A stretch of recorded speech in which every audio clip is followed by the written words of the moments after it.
El Señor esté con ustedes. Y su espíritu. Proclamación del Santo Evangelio según San Marcos. Gloria a ti, Señor. Por la señal de la Santa Cruz de nuestros enemigos, líbranos, Señor Dios nuestro, en el nombre del Padre, del Hijo y del Espíritu Santo. Amén. Amén. En aquel tiempo, Jesús y sus discípulos se dirigieron a las aldeas de Cesarea de Filipo. Por el camino preguntó a sus discípulos: ¿quién dice la gente que soy yo? Ellos le contestaron: unos Juan el Bautista, otros Elías y otros uno de los profetas. Él les preguntó: ¿y ustedes, quién dicen que soy yo? Tomando la palabra, Pedro le dijo: tú eres el Mesías. Y él les conminó a que no hablaran a nadie acerca de esto. Y empezó a instruirlos: el Hijo del Hombre tiene que padecer mucho, ser reprobado por los ancianos, sumos sacerdotes y escribas, ser ejecutado y resucitar a los 3 días. Se lo explicaba con toda claridad. Entonces Pedro se lo llevó aparte y se puso a increparlo. Pero él se volvió y mirando a los discípulos increpó a Pedro: ponte detrás de mí, Satanás.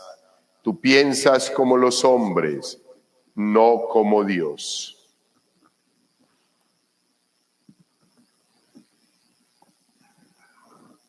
Palabra del Señor. Gloria a ti, Señor Jesús. Estos textos que la Iglesia nos pide que proclamemos hoy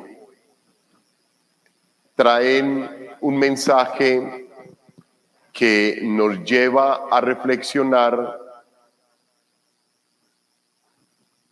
que Dios es un Padre supremamente cuidadoso con sus hijos, que es un Padre supremamente exigente en el cuidado de sus hijos, que es un Padre que reprende, que llama al orden, que llama la atención, que hace una recomendación, que hace una sugerencia y que luego da una orden. Ese es nuestro Dios. Y la orden de Dios es su misericordia. La misericordia del Padre que solo sale de su corazón es la orden imperativa, hijos, que nosotros tenemos que entender, tenemos que escuchar, tenemos que entender, tenemos que aceptar y tenemos que enseñar. Porque debido a que no se nos enseñó ese proceso maravilloso en que Dios va haciendo su obra y que quiere que sus hijos se corrijan por el mejor camino, es que nosotros sufrimos. Adicional a eso, hijos, es un Padre, un Dios que premia a sus hijos, que le regala gozos, alegrías y felicidades no banales y pasajeras del mundo, sino espirituales y para el reino de los cielos. Es lo que vemos en el texto bíblico del Génesis, obviamente en los 2 textos, pero hoy muy especialmente en el libro del Génesis, que nos viene narrando todo ese proceso de los primeros años de nuestra creación, de la creación del mundo. Y hemos visto durante estos días cómo Dios crea, cómo el hombre daña la creación, alejándose de Dios, cómo Dios le dice todo lo que le va a suceder por el maldito pecado. Vemos todo lo que es el precio del pecado, el precio de haber pecado, el precio de seguir pecando. Lo vemos perfectamente en la declaración que hace el Señor en su momento a la mujer, al hombre y a la serpiente. Luego, en la sentencia que el Señor da a Caín por el pecado contra su hermano. Y así sucesivamente, hijos. Antier veíamos, queridos hermanos, cómo el Señor decía, no, es que la maldad en el corazón del ser humano, eso crece y crece y crece, que lo comparábamos con la levadura, que en el texto bíblico del Evangelio ese día, el Señor le decía a los discípulos, ojo con la levadura de los fariseos, que en ustedes no crezca el mal como generalmente crece en todos los seres humanos. Y a esos discípulos que somos nosotros, el Señor nos invita a que no nos dejemos permear por esa forma de levadura que llega a nosotros y que no es la levadura del amor de Cristo Jesús. Luego, queridos hermanos, viendo toda esa situación, el Señor Dios en su momento, dice el texto bíblico, se arrepintió de crear al mundo. A mí me cuesta pensar en que Dios se arrepienta. Yo creo que no es que se arrepienta, sino que Dios dice, no, hay que purificar mi creación porque la cizaña que ha puesto el enemigo me los está embotando, nos dice el texto bíblico. Entonces decide purificar la creación. ¿Cómo la purifica? Con un diluvio, inundando la tierra de agua. Entonces, para conservar lo hecho hasta ese momento, le pide el favor a Noé, construye un arca, llévate al arca 7 parejas de cada especie, puros, y de impuros lleva una pareja, porque voy a purificar la tierra. Entonces Noé se queda allí y pasa el diluvio, llega el diluvio y se inunda la tierra, se acaba la vida, pero hay una semilla que Dios deja guardada en el arca. Y de allí, queridos hermanos, ya escuchando los signos de los tiempos, viendo los signos de los tiempos y escuchando la palabra de Dios, Noé entiende cuando el agua ha desaparecido de la faz de la tierra, aprovechando la misma creación que Dios le dio, los animales. Y cuando ya Noé entiende que ya es hora de salir del arca, entonces vuelve a la tierra. Y ahí viene este texto bíblico maravilloso que el Señor hoy nos recuerda. Después de la turbulencia vendrá la calma. Ahí es donde, hijos, yo les pido de todo corazón, no se dejen abrumar por la adversidad, no se dejen abrumar por las dificultades, no se dejen inquietar por las acechanzas y las insidias del enemigo que nos quieren hacer pensar que todo se ha acabado. No, escuchemos siempre la palabra de Dios y esperemos el tiempo del Señor, porque Él es un Padre supremamente misericordioso, que después de la turbulencia, después del momento de purificación, te regala la bendición. Eso es lo que leemos hoy en el texto bíblico del Génesis. Dios bendijo a Noé y a sus hijos diciéndoles, y comienza esa bendición maravillosa, hijos, los hace dueños de toda la creación. Esos hijos de Noé somos nosotros, a quienes Dios nos da toda la potestad sobre el universo, sobre su creación. Simplemente, hijos, que no contento el ser humano con la potestad recibida de Dios, aprovecha, abusa y destruye lo bueno creado por Dios. Entonces, ahí comienza esa bendición. Sean fecundos, multiplíquense, llenen la tierra. Todos los animales de la tierra y todas las aves del cielo les temerán y los respetarán. Todos los reptiles del suelo y todos los peces del mar están a su disposición. Todo el que vive y se mueve les servirá de alimento. Se lo entrego todo, lo mismo que los vegetales. Y da la recomendación, como cuando realizaba todo ese proceso hermoso con Adán y Eva. Me parece que es como recordarnos todo ese momento maravilloso del paraíso.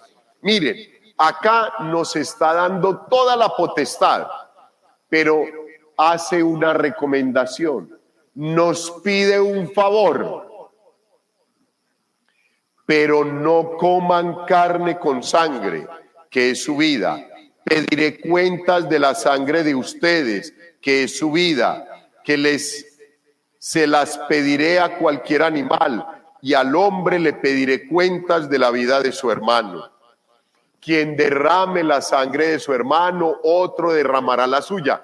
Y viene toda una indicación preciosa, hijos, para recordarnos que no somos dueños de la vida, que no somos dioses, que somos sus criaturas, que somos sus hijos, que no nos afanemos por ponernos por encima de Dios, que reconozcamos que somos limitados y que aceptemos su santa voluntad, que solamente es para bien nuestro. Hijos, por eso es que este relato parece como el símil de la creación del principio, cuando lleva a cabo la labor con Adán y Eva, cuando el Señor les dice: de todos los árboles pueden comer, pero por favor de este que hay acá, no. Es sola y exclusivamente. Entonces uno dice, pero ¿cuál era ese árbol? Pero es que yo no lo conozco, serían los mangos, o sea, ¿qué sería? No, hijos, es solamente el límite que Dios nos quiere dar a nosotros como criaturas. Porque Él nos dio la gracia y nos creó para que fuéramos infinitamente felices, hechos a su imagen y semejanza. Luego el Señor Jesús nos dice: sed santos como vuestro Padre es santo. O sea que nosotros podemos ser casi como Dios. Y en efecto, hijos, los santos que han escuchado la voz de Dios, han aplicado el evangelio a sus vidas, lo han vuelto práctica, son casi como Dios. Realizan signos maravillosos como lo hizo el Señor Jesucristo. Entonces, lo único que quiere Dios en el Edén es recordarnos: miren, pero recuerden, por medio de este árbol, coman de todos los demás, pero este es el mío, este árbol. hombre, yo quise escogerme para mí que soy Dios, pero a ustedes les di todos los demás. Esos son de ustedes y este es el mío, no me toquen este. Y el hombre, no contento con todos los demás, siempre piensa, no, pero es que si nos está dando todos los otros, ese debe ser el mejor. Pero ¿por qué, hijos? ¿Por qué? Y ahí es donde viene la envidia en el ser humano. Y viene Satanás y le dice, no, algo tiene ese, no. Dígale que deje para él todos los demás y que le dé ese. Coma así un poquito de ese árbol. No le pare bolas, que él es misericordioso, no le pare bolas, vaya, róbese un poquito de ese árbol, que ahí está la sabiduría y ahí sí vamos a ser igualitos a él. Es que él sabe que y entonces el ser humano, hijos, no queda tranquilo y queda ahí divagando, ¿será que sí? ¿Será que no? Yo lo quiero hacer, de más que sí, y comete la falta y comete el pecado. Hoy el Señor nos recuerda ese límite, nos recuerda esa restricción, nos recuerda que somos hijos, que somos criaturas, que no somos dioses, que no somos padres, sino hijos. Y nos hace toda esta recomendación. Entonces, hijos, este texto bíblico a mí me parece supremamente hermoso porque nos recuerda que Dios es nuestro Padre, que nos ama profundamente desde antes de crear el universo, que creó todo el universo para darte gusto a ti y darme gusto a mí, para que todos nos diéramos gusto de la creación y las maravillas de Dios.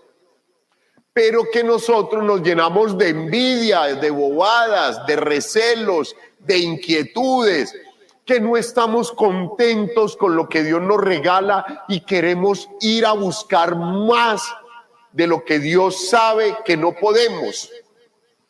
Y ahí es donde nos complicamos la vida, y ahí es donde vienen las malas determinaciones, los desesperos, el pecado, el derroche, el exceso, y ahí es donde el ser humano se complica la vida.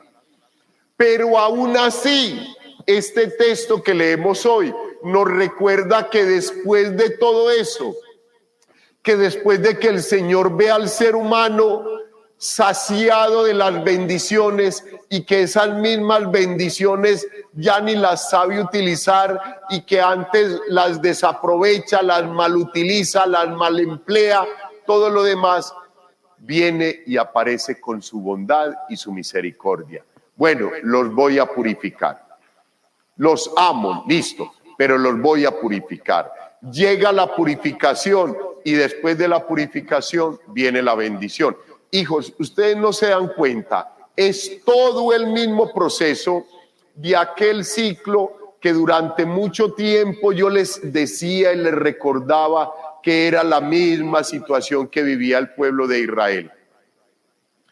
El pueblo está en la bendición, ama, adora y glorifica a Dios, se acostumbra a la bendición, entonces la misma bendición hace que ya no recuerde a Dios, porque todo le sale bien, porque nada le sale mal, porque todo lo tiene, porque no necesita mayor esfuerzo, y entonces el hombre piensa que es por él. Se aleja el pueblo de Dios, Dios le deja que haga lo que quiera, y el libre albedrío que tiene el pueblo para realizar lo que quiera, lo lleva a la inclinación del pecado, y el pecado lo lleva al destierro, a Egipto. Estando en Egipto, el pueblo se arrepiente, el pueblo clama a Dios, ora a Dios, le pide su misericordia y su bondad. Dios lo saca de Egipto, lo purifica, lo lleva al desierto, el pueblo se lamenta, el pueblo, Dios le envía unos signos maravillosos, el maná por la mañana, por la tarde, las piedras brotan el agua, hijos, mueren allí todos los que difamaron y hablaron contra el Señor, purifica su creación, llegan hasta el monte donde se ve la tierra que emana leche y miel y el Señor le regala la bendición al pueblo. Eso mismo es lo que nos está diciendo el texto bíblico hoy y es lo mismo que nos sucede a nosotros, sus hijos, en el ciclo normal de la vida. Analícenlo. Bendición, la bendición me hace sentir por encima de Dios, me alejo de Dios, viene el pecado, Dios deja que hagamos lo que queramos, vamos al destierro, pedimos perdón, nos damos cuenta que nos alejamos de Dios, que lo necesitamos, le pedimos perdón, el Señor nos lleva por un proceso de purificación, de desierto y vuelve a regalarnos la bendición. Lo que tenemos que hacer es no volver a repetir el ciclo, sino quedarnos en la bendición. Y en el texto bíblico del Evangelio, hijos, hermoso, maravilloso, hijos, hermosísimo. El Señor Jesucristo que llega a la región de Cesarea de Filipo, allí se da la profesión de fe de Pedro, va caminando con ellos después de haberles manifestado el reino de los cielos en sus obras, en sus palabras. Van con él, los discípulos no hacen sino hablar de él, quedan maravillados con sus obras y el Señor les pregunta: ¿quién dice la gente que soy yo? Y ellos responden: por lo que han escuchado del pueblo. ¿Qué decía el pueblo? Herodes decía que era Juan el Bautista que había resucitado, porque él lo había mandado a matar. Y entonces algunos dicen que es Elías, el más grande de los profetas. Otros dicen que es Juan el Bautista, otros dicen que algún profeta de Dios. Mejor dicho, todos estaban plenamente convencidos que era alguien diferente, menos el Mesías, el Hijo de Dios. Entonces, cuando el Señor escucha eso, que es de parte del pueblo, traducido en los apóstoles, entonces les pregunta a ellos, que han estado ahí con él: y ustedes, ya no me digan qué dice la gente. Ahora, ustedes que vienen a misa todos los días, que madrugan todos los días, que hacen el esfuerzo por estar acá en la celebración eucarística, ustedes que se confiesan cada mes, ustedes que reciben la Santa Comunión todos los días, ¿quién soy yo? Y los apóstoles quedan así. Y ahora, así como ustedes, que medio se ríen ahí. Hijos, así quedamos todos, no se preocupen, quedamos todos, porque han sido tantas bendiciones y maravillas del Señor, pero ha sido tan poca la capacidad que nosotros ponemos para aprovechar esas bendiciones que nos confunde la pregunta. Entonces, ante toda la situación de asombro frente a la pregunta, Pedro toma la vocería y le dice: Señor, tú eres el Mesías, el Hijo de Dios vivo.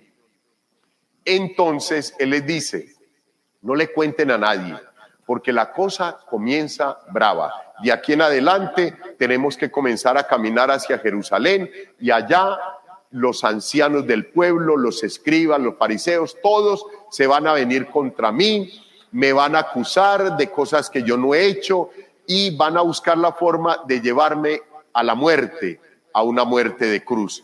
Entonces se le sube todo a Pedro, hijos, todo. primario a más no poder, ahí mismo se va. No, señor, venga para acá. ¿Cómo así? Hágame el favor, explíqueme eso. Él, un apóstol al Señor, a Dios. Hágame el favor, ¿qué es lo que le está pasando? Deje la bobada. ¿Cómo así que usted se va a ir a morir en la cruz? Y todo esto que hemos hecho, ¿y entonces qué? ¿Y nosotros qué? ¿Y la barca que dejamos hace 3 años, entonces qué? Y ahí mismo lo coge el Señor. Apártate de mi vista, Satanás, que me haces caer. ¿Por qué le dice esto? Porque el Señor Jesús ya había vivido las tentaciones del desierto. Y en las tentaciones del desierto, el demonio no le exige nada a Dios. No le exige nada. Lo único que quiere el demonio es que él sabe que es el Salvador, pero que no sufra por salvarnos.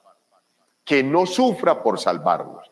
¿Qué es lo que está tratando de hacer Pedro? De evitarle al Señor el sufrimiento en la cruz. Entonces, hijos, el Señor inmediatamente le dice, no, quítate de aquí, Pedro, porque estás igualito al demonio. Querés evitarme el sufrimiento, y el sufrimiento es la máxima demostración de amor que yo tengo que realizar por todos mis hijos, por la creación de mi Padre, para devolvérselos a mi Padre. Entonces, por eso lo increpa y le dice, no, señor, es que aquí el que manda soy yo, y aquí el que tiene que exhortar soy yo, no usted. Quítese de ahí, hágame el favor. Hijos, ¿cuál es la invitación entonces del Señor? Si el Señor no quiere aceptar que le quiten el sufrimiento, porque es la máxima expresión de amor que Él tiene por todos sus hijos, por todos nosotros, ¿por qué le huimos al sufrimiento? Nosotros, ¿por qué ante el menor dolor ya estamos diciendo, Dios me abandonó, Dios no me quiere, yo que voy todos los días a misa, ¿y por qué me resulta a mí esta situación? Pues, hijos, sencillamente para que glorifiquemos cada día más al Señor. Hijos, de verdad, no es fácil. Hijos, yo soy lo más cobarde en la enfermedad. Yo soy lo más cobarde en la enfermedad. A mí me da un dolor de cabeza y siento que ya llegó el momento. Pero lo único que nosotros deberíamos de hacer, hijos, es que ante el momento del dolor y del sufrimiento, recuerden que son dos cosas diferentes. El dolor es físico y el sufrimiento es interno. Ante el dolor y el sufrimiento, mi deber es mirar la cruz, donde está el máximo dolor convertido en la máxima expresión de amor. Mi dolor se tiene que transformar en amor. El dolor se transformó en amor del Señor para toda la humanidad. Mi dolor, mi sufrimiento se tiene que transformar en amor para Dios. Gloria al Padre, al Hijo y al Espíritu Santo.